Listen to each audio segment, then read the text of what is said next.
Hey hi everyone, welcome back to my YouTube channel #lesson plan अड्डा।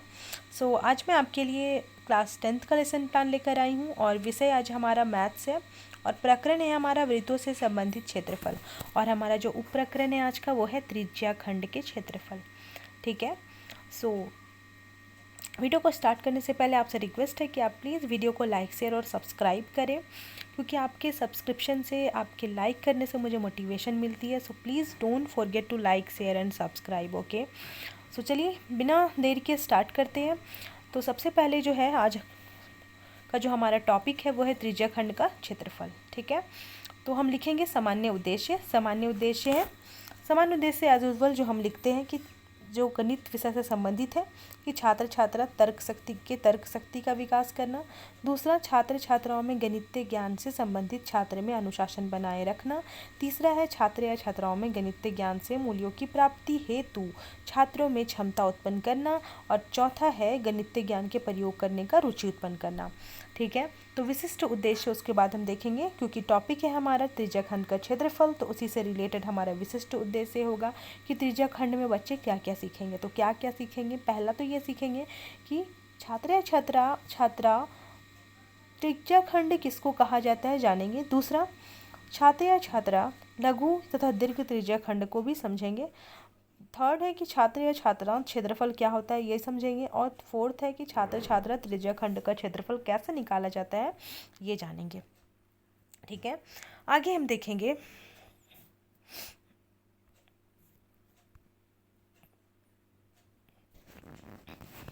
शिक्षण विधि। तो शिक्षण विधि है पहला व्याख्यान विधि और दूसरा है निगमन विधि और तीसरा है प्रश्न उत्तर विधि। उसके बाद है शिक्षण सामग्री। शिक्षण सामग्री में हम लिखेंगे खल्ली, झाड़न, संकेतक, लपेट, श्यामपट्ट, चार्ट, प्रतिमान और चौक। उसके बाद छात्रों का पूर्व ज्ञान। तो छात्र छात्रा वृत्त से संबंधित सामान्य जानकारी रखते हैं। उसके बाद हम यहाँ पे देखें, यहाँ पे लिखना भूल चुके गए हैं कि यहाँ पे आपका होगा प्रस्तावना प्रश्न। ठीक है, इसे लिख लेंगे। उसके बाद कॉलम्स बना लें, 3 कॉलम्स। पहला क्वेश्चन आपको पूछना है वृत्त का चित्र बनाकर कि ये क्या है, तो संभावित उत्तर क्या होगा, वृत्त। दूसरा, आपको वृत्त के केंद्र से लेके परिधि तक जो है वृत्त में खींच ले एक लाइन और फिर पूछे कि वृत्त के केंद्र से परिधि तक की जो दूरी है उसको क्या कहा जाता है। तो क्या कहा जाता है, त्रिज्या कहा जाता है। थर्ड क्वेश्चन हम ये पूछेंगे कि दो त्रिज्या के बीच के तथा जीवा के बीच का खंड क्या कहा जाता है, वो क्या कहा जाता है, तो त्रिज्या खंड। और फोर्थ है एक फिगर बना लेना है जिसमें आपको फिर से पूछना है कि त्रिज्या खंड के बीच के क्षेत्र को क्या कहा जाता है, तो त्रिज्या खंड का क्षेत्रफल। तो इस तरह से प्रस्तावना प्रश्न इसका निकल जाता है। आगे हम देखेंगे उद्देश्य कथन। उद्देश्य कथन में हम बोलेंगे कि छात्र या छात्रा आज हम लोग त्रिज्या खंड के क्षेत्रफल कैसे निकाला जाता है इसके बारे में पढ़ेंगे। ठीक है। अब नेक्स्ट देखेंगे प्रस्तुतिकरण। ठीक है। तो प्रस्तुतिकरण यहाँ पे लिख लेना है प्रस्तुतिकरण। उसके बाद शिक्षण बिंदु में लिखना है त्रिज्या खंड का क्षेत्रफल। उसके बाद यहाँ पे देखिए इस तरह से आपको चार्ट नहीं चिपकाना है, चार्ट आपको चिपकाना है इस तरह से। ठीक है। और यहाँ का जो स्पेस है इसमें ये लिखिएगा कि छात्र अध्यापक चार्ट की सहायता से पाठ की व्याख्या करेंगे। उसके बाद हम व्याख्यान करेंगे। व्याख्यान में हम लिखेंगे एक वृत्तीय क्षेत्र का वह भाग जो त्रिज्याओं तथा संगत चाप से घिरा हो उसे वृत्त का एक त्रिज्याखंड कहा जाता है। श्यामपट्ट में बनाया गया जो चित्र है, यहाँ पे श्यामपट्ट में जो बनाया गया चित्र है उसमें OAPB केंद्र O वाले वृत्त का एक त्रिज्याखंड है। तो कोण AOB इस त्रिज्याखंड का कोण कहलाता है तथा B बड़ा भाग OAQB भी त्रिज्याखंड है, लेकिन इस वृत्त को दीर्घ त्रिज्याखंड कहा जाता है तथा OAPB को वृत्त की लघु त्रिज्याखंड कहा जाता है। उसके बाद बड़ा त्रिज्याखंड का कोण लिखेंगे 360 डिग्री माइनस कोण AOB है। उसके बाद त्रिज्याखंड का क्षेत्रफल, त्रिज्याखंड का जो क्षेत्रफल है वो क्या होगा, πr² divided by 360 into theta and theta by 360 into πr²। तो कोण थीटा वाले त्रिज्याखंड का क्षेत्रफल फाइनली क्या होगा, थीटा बाई 360 इंटू πr²। ठीक है। उसके बाद विकासात्मक प्रश्न पूछेंगे हम। त्रिज्याखंड का क्षेत्रफल क्या है, दूसरा त्रिज्याखंड क्या है और उसका क्षेत्रफल क्या है, और उसे हम यहाँ पे छात्र क्रियाशीलन में लिखेंगे। ठीक है, ये वाला जो स्पेस है। उसके बाद छात्र यहाँ पे जो फिगर आप बनाएंगे, जो आप चार्ट वर्क यहाँ पे दिखाएंगे, तो यहाँ पे आप लिखेंगे कि छात्र अध्यापक या अध्यापिका द्वारा बताई गई बातों को ध्यानपूर्वक, बताई गई बातों नहीं, छात्र या छात्रा जो है छात्र अध्यापक द्वारा बनाई गई चार्ट को ध्यानपूर्वक देखेंगे और समझने का प्रयास करेंगे। और व्याख्यान के बगल में हमें लिखना है कि छात्र या छात्रा ध्यानपूर्वक सुनेंगे और समझने का प्रयास करेंगे। उसके बाद यहाँ पे देखिए श्यामपट्ट कार्य है, तो श्यामपट्ट कार्य जो है, श्यामपट्ट कार्य में हम फिगर बनाएंगे, टॉपिक डालेंगे। सबसे पहले तो टॉपिक है त्रिज्या खंड, त्रिज्या खंड का फिगर बना लेंगे और त्रिज्या खंड का जो क्षेत्रफल है उसका सूत्र लिखेंगे, ठीक है। उसके बाद मूल्यांकन, मूल्यांकन में देखिए 2-3 प्रश्न पूछना है यहाँ पे। अब 1 या 2 या 3 प्रश्न पूछ सकते हैं। तो पहला क्वेश्चन है लघु त्रिज्या खंड क्या है, दूसरा दीर्घ त्रिज्या खंड क्या है, और थर्ड है त्रिज्या खंड के क्षेत्रफल या के क्षेत्र लिखे, या त्रिज्या खंड के क्षेत्रफल क्या है वो लिखें, ठीक है। उसके बाद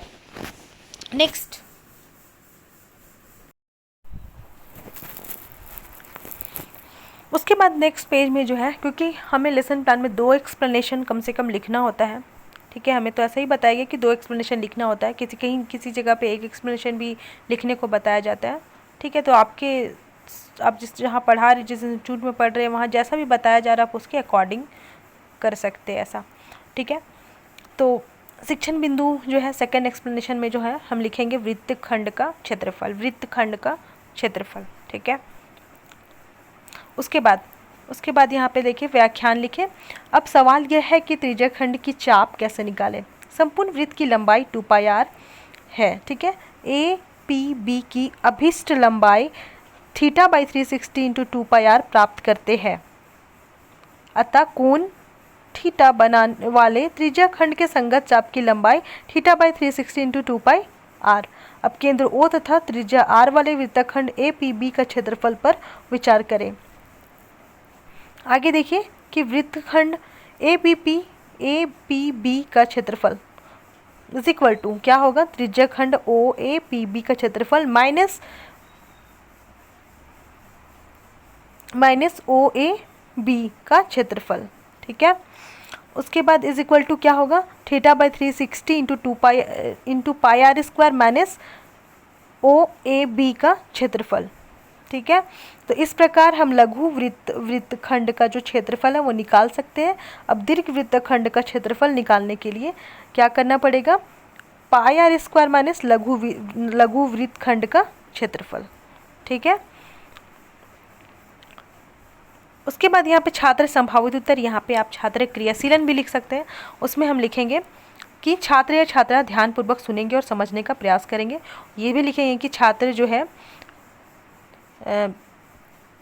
छात्र अध्यापिका या अध्यापक द्वारा बताई गई जो बात है या ब्लैक बोर्ड वर्क जो है श्यामपट्ट कार्य को अपनी कॉपी पर उतारेंगे। छात्र या छात्रा श्यामपट्ट कार्य को अपनी कॉपी पर उतारेंगे, क्योंकि मैथ्स है तो आपको कॉपी में लिखना होता है, तो ये लाइन डालना है, ठीक है।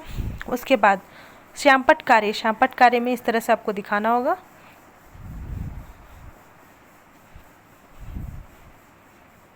जिसमें आपको वृत्तखंड का क्षेत्रफल पहले बताना है और उसके बाद फिर दीर्घ वृत्त का क्षेत्रफल, दीर्घ वृत्तखंड का क्षेत्रफल। लघु का हमने देख लिया था, अब यहाँ पे दीर्घ वृत्तखंड का क्षेत्रफल है। उसके बाद देखिए मूल्यांकन, तो मूल्यांकन में हम पहला क्वेश्चन पूछेंगे कि त्रिज्याखंड का क्षेत्रफल क्या होता है और दूसरा वृत्तखंड का क्षेत्रफल कितना होता है। उसके बाद नेक्स्ट पेज में हम लिखेंगे पुनरावृत्ति प्रश्न, जिसमें हम 3 क्वेश्चन पूछेंगे।